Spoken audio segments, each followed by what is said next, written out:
What's going on, everybody, and welcome to another DeRosa driven video. We've had some recent changes and our team is growing. First off, I'd like to thank 5-Star Mechanical. 5-Star Mechanical sponsored the burnout cart with a generous donation, and it is really going to go a long way. Some of the parts that's going to be going inside this motor is because they donated a generous amount, and I could not thank you guys enough. If you're looking for someone to work on your heat, ventilation, or AC systems, boiler installs, John over at 5-Star Mechanical is your guy. All the work that he does is absolutely amazing, and I can't thank you guys enough. What you guys are looking at right here is a 5.3 liter LS motor. This was the motor that I had in my square body, and I don't know what went wrong with it, but it was burning about 3 quarts in an hour of driving. We had one exhaust port, and it was just loaded with oil. I'm thinking piston rings, not really sure. It is such a clean motor to start with. All the cylinders look decent, but there's no cross hatching, so that is something that we are going to have to take care of. But aside from that, perfectly fine. The main bearings are nice, cam bearings. They're not the greatest, but for what we're doing, it's perfectly fine. The cam bearings show a tiny bit of wear, but it's not bad. I've seen a lot worse. And then our rod bearings pretty much look brand new.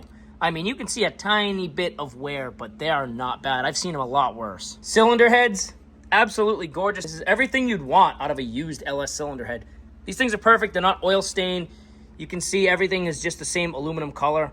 Sometimes if you have an oil burner motor, they'll just be brown and nasty like some of the other motors I have. And we're going to go through, we need new valve springs, and we're going to lap in all our valves and then just clean everything up in the parts washer, which is a new addition. That's an old school parts washer that was given to me. Someone I know, this was in their garage, and they used to build race cars, and they passed it down to me, so I'm super happy to have that. Thank you very much. I really appreciate it, and it's gonna come a long way with this build. But we're gonna dive into this. I bought a flex hone off Amazon. Got a really good deal on it. It was about 89 bucks, and it doesn't really say, but I think this is the 240 grit.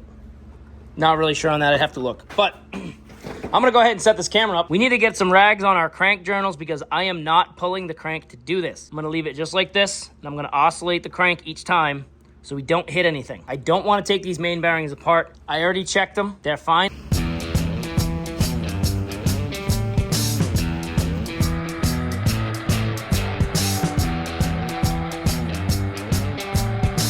This is kind of the first time I've ever even done this. Basically what you want to do, set your drill on the lowest setting. They want about 500 RPM. For my Milwaukee here, I'm on the setting 1. Make sure everything's tightened up. It said to use 1030 on the package. I'm using 1540. That's all I have. But you kind of want to get a rhythm. And you want to go up and down. Going into the hole, you start it, keep going. I'm going in and out 30 times. So 1, 2, 3, 4. I'm going 30 times. Check it after that. I mean, you can start off with whatever you think. I'm going with 30, and 30's the number. But it's important. Do not stop and stay in one place. Keep in mind, this is the first time I'm doing this, so if you got a comment, please roast me. And the cranks in here, I taped up the journals. This whole thing's getting cleaned, disassembled anyways, so it doesn't really matter. 1, 2, 3, 4, 5, 6, 7, 8, 9, 10, 11, 12, 13, 14, 15, 16, 17, 18, 19, 20, 1, 2, 3, 4, 5, 6, 7, 8, 9, 10. Perfect. Add a little more oil. Make sure you're coating the whole cylinder. By now, the hone's pretty oiled up anyways. The more the merrier.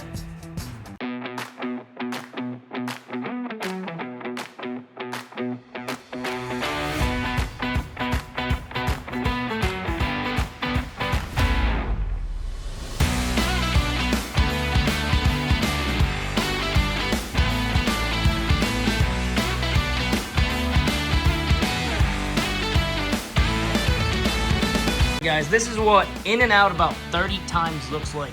We do have some good cross hatching now. As you can tell before, this thing was pretty glazed up. So I'm happy with that. This is perfect. For what this motor's doing, should be mint. And keep in mind, everything's getting new rings, new gaskets, the whole 9. I was talking to a friend that's going to be helping out with the tuning, and he wanted to leave a little bit of expansion in the piston ring, so I gapped everything to 28 thousandths.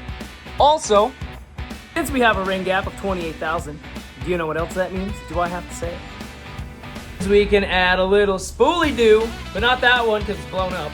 And we don't have a turbo in the budget anyways, so unless the turbo somehow comes across my desk, this thing is going to be naturally aspirated with a big-ass comp cam. It's going to be pretty sick. So we don't need no turbos yet. So we should have no problem lighting up the tires on that rotted out GTO. Alright guys, time I let you in on a little secret.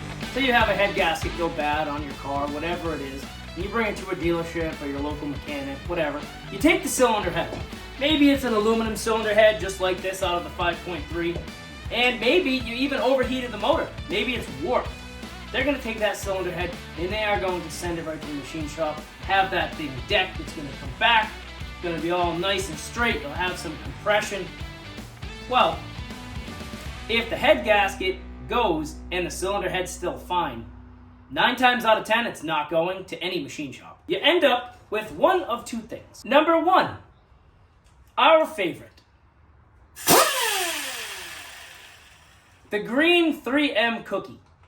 Now, I've done some videos on this before, and you can see it. I've cleaned up a cylinder head with this, no problem. This will not eat aluminum. I mean, maybe if you're sitting there and you're going to hold it there for 10 minutes, it will. But as far as like this little gasket material, you can sit there and you can do this all day.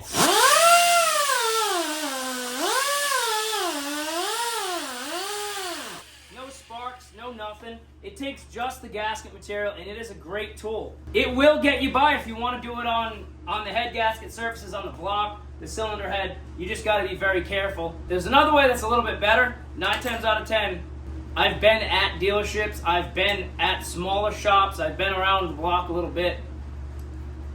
Done this. Many motors, because that's just what they have you do. You're not going to pull an engine out of a car to send it out to get decked. It's just not feasible. It's not going to happen. The dealership wouldn't make any money because to have this thing all decked, you'd have to pull it all apart. Because everything that just cleaned the surface, all that's going to go right down on the motor. And if the oil pan was on there and all that stuff, with pistons, you know what I mean?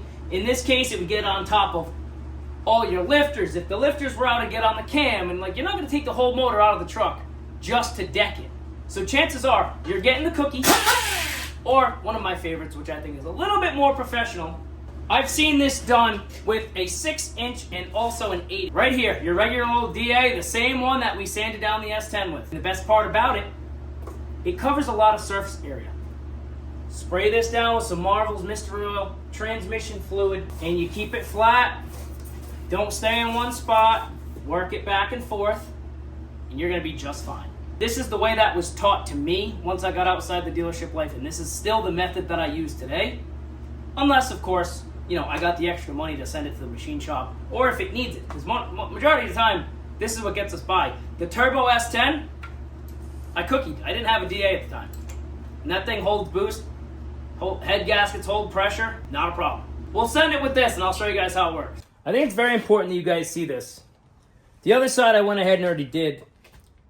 This side still needs to be cleaned up. You can see all our old head gasket material, really nasty, and we want a good surface for this head to seal.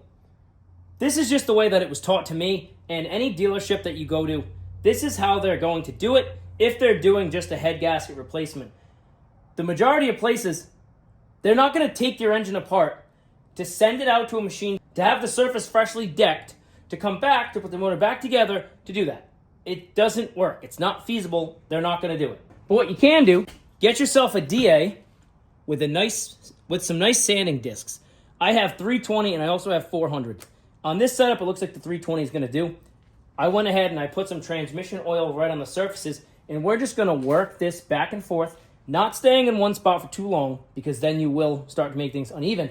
But it is perfectly fine to do this and move around. There's a lot of people giving me hate for this, but this is just the reality of it. This is what actually goes on. Well, of course, you can start with a fresh pad, but this one really wasn't used that much. And I'm right-handed, so I'm going to have to come in from this side. Start off nice and slow. And just work your way around.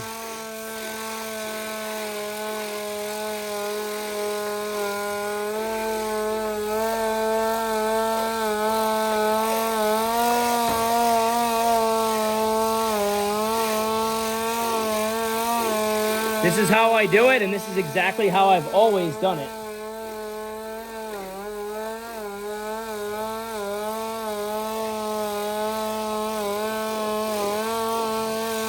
Pick a rhythm that works for you, or try a few different things. As long as you're staying nice and smooth, it's all that matters.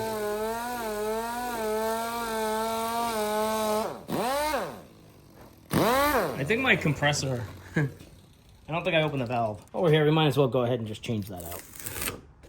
It's always better to go with a fresh one.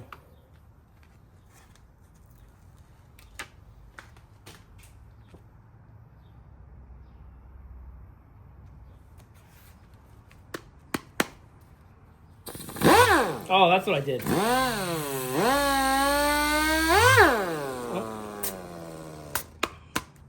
This whole setup's new to me, so I guess that valve will limit your air pressure. That's kind of cool. So you can control your speed. That's actually really nice.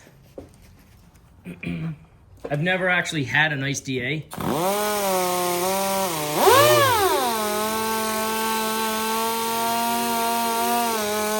I think something like this is perfect.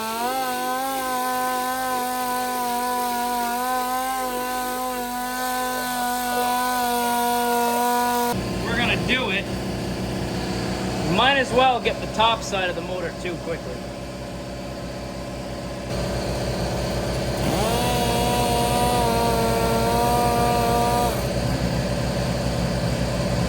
Check this out. Now, it might look all dirty and nasty, but once you hit it with a little bit of brake clean, which I got a sick deal from O'Reilly's for a 12-pack. Thank you guys, I appreciate it. And I always use the blue rags because they don't leave behind anything. A white rag will leave behind little fibers. Check out that surface. Which, actually, this rag's leaving behind a little bit of fibers too. It keeps getting trapped in the coolant ports. But wow, this looks beautiful. This is everything that we want for a nice, fresh head gasket sealing surface. And while I'm here, we might as well clean up here. You can still see the machining of the block for a backyard finish. I mean, doesn't really get much better than this. Look at that. You can still see the original machine work. You can still see where it says front where the head gaskets were bolted on. I'm assuming that's a factory head gasket. But come on. A lot of people are going to say it's hack. You shouldn't do it this way. Guys, this is what they do at the dealership. This is what I do. It is what it is. It works perfectly fine. I'm not just biased to this way either. If you guys have a way that you think is a little bit better than this, definitely leave me a comment. I am open to trying anything. I just know this is what normally works. Any nastiness, just wash that right down the motor. This crank and everything is going to be all sprayed down. I'm doing it right on the floor because it's all going to end up there anyways. All this is going to evaporate. Right now would not be a good time to do any welding. I can tell you that. There will be no welding today. Not with this kind of brake clean. Another little tip that people don't think about. All the holes for your head bolts, blow them out. You do not want any moisture in there. When you're torquing stuff, the pressure sometimes has nowhere to go, and it can actually blow a hole in the block. Well, hopefully you guys don't get all that wind. I had to open the door. The brake clean fumes were a little bit much. I did go ahead and get this bottom end all put together. I didn't take a video of this one because I actually have another video where I tore the motor down, went through, gapped the rings, and reassembled I did buy a brand new one, but I had a bunch left. It's got moly and graphite in it, which makes it pretty good. Plus, it's made by CRC. Their brake clean is unreal. It's just really expensive. Our camshaft is beautiful. We are really gonna load this thing up. When it comes to this part, guys, you can never have too much. I don't want to kill my gloves, so I'm gonna go ahead and just use this rag here to get this all over the camshaft. Now, I always do this nice and easy. Be very gentle. Just kind of walk it back and forth. Don't go crazy with it.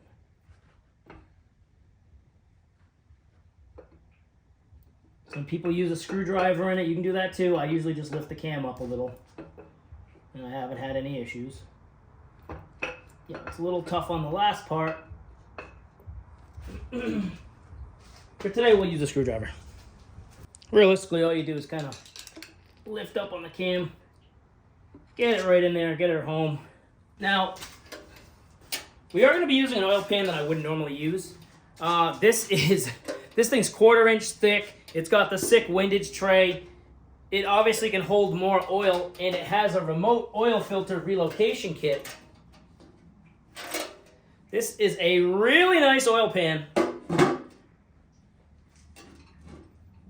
And it just so happens it's the only one I have that'll fit inside the engine bay. We might as well reuse it so we don't have to buy another oil pan. This is exactly what this motor's gonna need. And this is actually an oil pan off of a circle track car, and it's symmetrical, and especially the way everything's set up. It's meant to go left or right, take some harsh turns. So for a burnout car, this is exactly what we want anyways. Yeah, she's had a little bit of damage. She's been through some stuff over the years. Does not leak a drop though. Just got our fresh oil pump on. Remember to put a little bit of oil in it, spin it around, get it kind of pre-lubed up.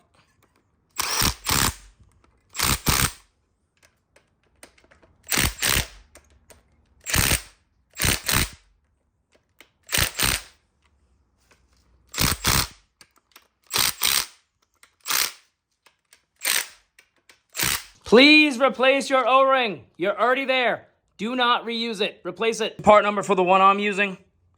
It's the same color as the one that came off, so that's what I'm using. I guess they differ a little bit. Some are harder than others. I'm really not too sure. I've always heard just match it, so that's what I did. Don't worry, guys. I am going to go through and torque everything. Everything's all set and torqued. This is our oiling system right here. Your pickup comes all the way here. I believe the oiling system works its way down. Not sure. Don't quote me on that, but I'm pretty sure that's how it works. Starts from here, goes in there. This boss right here feeds everything, goes to that, goes up the motor, and then comes down. Now, obviously, we got a pile of parts right now. What I'm doing, this is your generic LS style rocker. They call this a trunnion, and I guess these are prone to coming apart, and they have needle bearings inside, which can't really get it apart. But there's needle bearings all over the place right here. This is your factory trunnion. It's only a half circle, so they are limited. You can only go so far when you rev them. These caps can walk and stuff like that. I mean, I haven't seen it personally, but a lot of people talk about it, and apparently it happened to them. A company reached out to me, Max Peating Rods. These guys have been absolutely awesome. If you happen to use code DeRosa-Driven, it'll save you 15%, which means less money you gotta spend, more parts. So, but I've been dealing with Max Peating Rods for a little over a month now, and I bought a bunch of their stuff. It's really nice. This is their LS trunnion upgrade. Here's the main difference you can see. Things are a lot beefier, and this can rotate. I mean, there's no limitations as far as rotation. I also grabbed their intercooler for the S10. It's a 3-inch. It's really nice. So I can't wait to get that in. I think it's 18 tall, 3 feet wide, something like that. Really, really nice intercooler. But what I wanted to talk about, in order to do this, you're gonna need a couple things. We have the old Craftsman 7/8 socket and a 9/16. The rocker has a flat spot, only on one side. So you take the flat spot, you put the socket up against it, just like this. And the smaller one is gonna go right like this. We're using our vise as a press. If you have a shop press, that's your preferred way. But it's very simple. Get everything lined up. As you can see, presses it right in. Take your socket. Those are the needle bearings. And that's it. Super easy. Then your rocker's gonna look something like this, completely bare. Little assembly lube.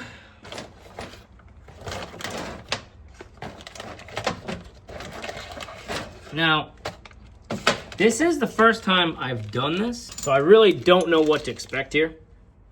That's from the square body motor. That's a whole nother thing I'll get to in a minute.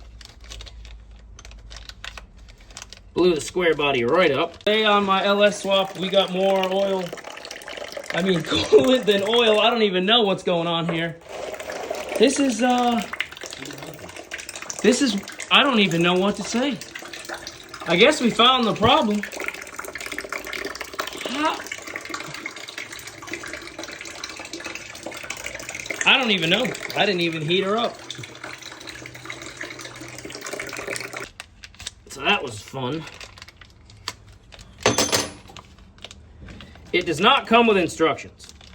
That's the only downfall. So you're gonna have to either watch my video, or if you want to watch someone else that has a little bit more in depth of a video, you're gonna want to take a little bit of lube. Take this, push that right out, and now I'm pretty sure like I said, bear with me. First time I'm doing this. We're kind of winging it a little bit, as usual. I know you get this washer here and make sure the bearing and everything is being held in place. I want to say a lot of moving parts at once, to be honest. All right, so that looks like that's correct. That's gonna bottom itself out for that one. And this one's already got its little setup, so I don't really know.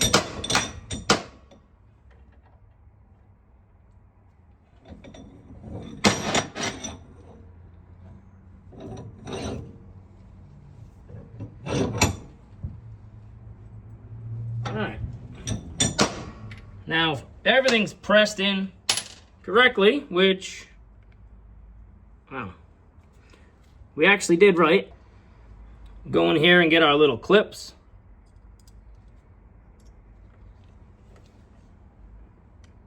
They go on just like that. There's obviously one on each side. Just be careful. Don't open them up too wide. That's it. That is your trunnion. That is the full way to do it. It actually is pretty simple. It's just a lot going on at once. You got to play a little bit of a balancing act. I'm going to go ahead and get the rest of these done. Then we're going to get them on that motor over there.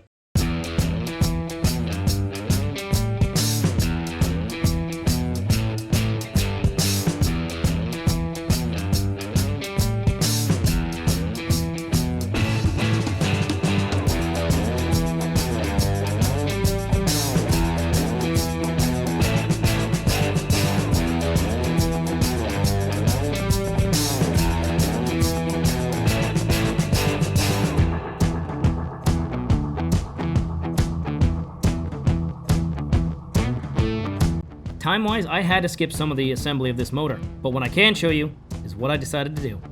I wanted to keep this thing the original Pontiac color, because it just fits this.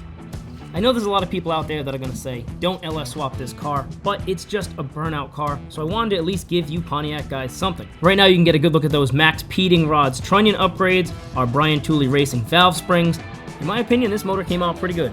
Yes, it's a budget build, but you know what? We work with what we got. And this wouldn't have even happened if I didn't get that generous donation from 5 Star Mechanical. So thank you so much for that. Thank you, Max Peating Rods. That code helped me out because I've been using my own personal code to get a little discount. That's all I have for this one. Right now I'm currently in Aruba. We're in a hotel room. And I want to make it a point to finish up this video because it's taken me a little over a month to try and get this motor done. I've been working all sorts of extra shifts and stuff, whatever I can do to put aside enough cash to get all this stuff done. Because these vehicles are not easy to maintain, and there's always something going wrong. Usually it's my own fault, but that comes to bite me. So this week we're going to take a little time to chill out, get back, put the GTO motor and transmission together, drop that in the car, see what else we need to order for parts, get that thing going. If you guys like what you saw here, be sure to like, comment, share, and subscribe, and I'll see you on the next one.